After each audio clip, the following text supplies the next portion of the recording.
Though they may not be here 10 years, could this be Woody versus Bo 2.0? I hope so. I mean, I love it. I love the build-up, the anticipation, the personalities.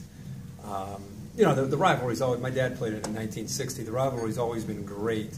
But when we had that 10-year, those big, bombastic personalities, you just didn't know what would happen.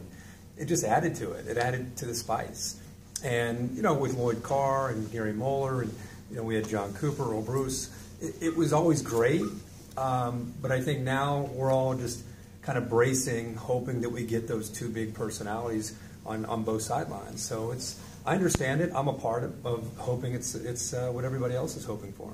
X and O wise, how do you kind of see it playing out maybe? I mean, on paper, as we sit here on Friday night, I see low scoring game.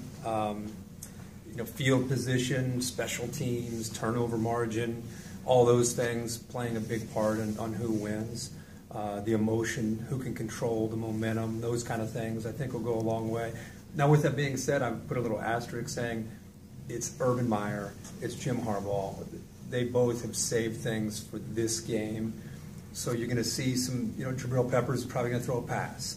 Ohio State's going to have a little something with a running quarterback and J.T. Barrett. So you're going to see some stuff, but I think when the dust settles, it's like a 21-17 kind of game. I think it's going to be low scoring, and which team catches that big break in the fourth quarter is probably going to be the team that ends up winning the game. How big a thrill is it to call it again?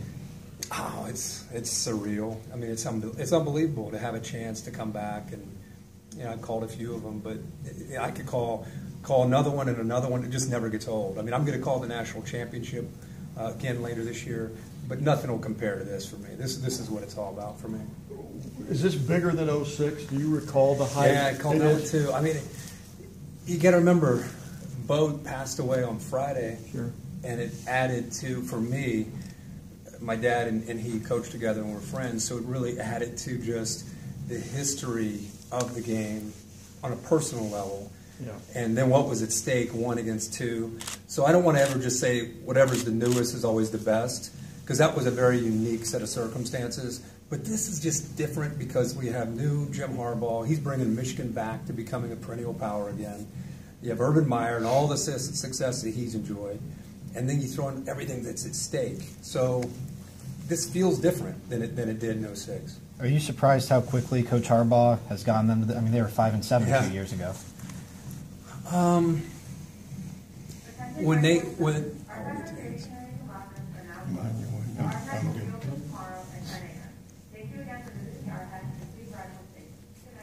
When they hired Jim Harbaugh, I remember thinking, we were out at the Rose Bowl, and I remember thinking, it's not a matter of if, but when he brings them back. I had the same feelings when Alabama hired Nick Saban.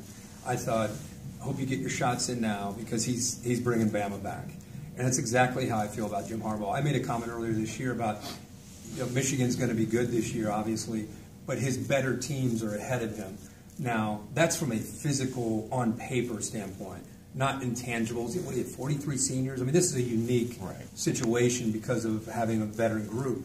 But I'm just saying physically, he's going to recruit better quarterbacks, better wide receivers, better running backs, like the type of players that were there throughout the 80s and 90s when they were just on fire, sending guys to the NFL. That's coming back. So I guess I'm surprised because he's inherited this team. They bought into his culture, and the fact that they're at the level where they are, I think anybody has to be surprised that it's been this quick. And just as a fan of the Big Ten and being at Ohio State, and with my background, I'm a huge fan of him bringing Michigan back because it's healthy for the rivalry, it's great for the Big Ten, and it's great for college football anytime you bring that brand back to where he had brought it. How important is it to college football as a whole that this game has national implications and the Big Ten is back this year?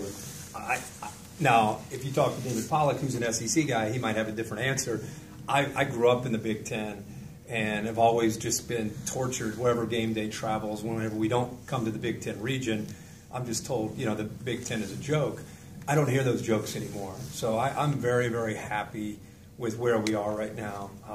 With Ohio State and Michigan, the whole college football community everywhere is tuned in to see what's going to happen with Ohio State, Michigan. So it's Jim Harbaugh and Urban Meyer. It's year 2, and the nation is definitely paying attention. You think there's still a talent gap? Do you think Michigan's close enough that we could say, everybody's on equal footing now? Yeah, and I think it's the experience. Michigan starts 17 or 18 seniors. Yeah. Think about that for a second. Not on the team, start. Yeah. Ohio State, they've got like a handful of seniors that play. Yeah. So, I think they're on even playing field. Mm-hmm. I think that some of those guys at Michigan right now that are getting ready to get into their hotel, they have never beaten Ohio State. And there's such intensity for them to try to come into this game. This is their last chance to go out and beat Ohio State. I have that perspective from the other side. I know what it feels like to go to bed and have never beaten Michigan. And what you got to be careful of is working yourself up so much because you want it so bad that also can backfire on you. So the challenge, I think, for Michigan will be maintain their composure.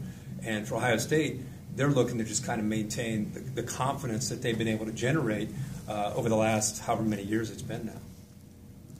Thanks. All right.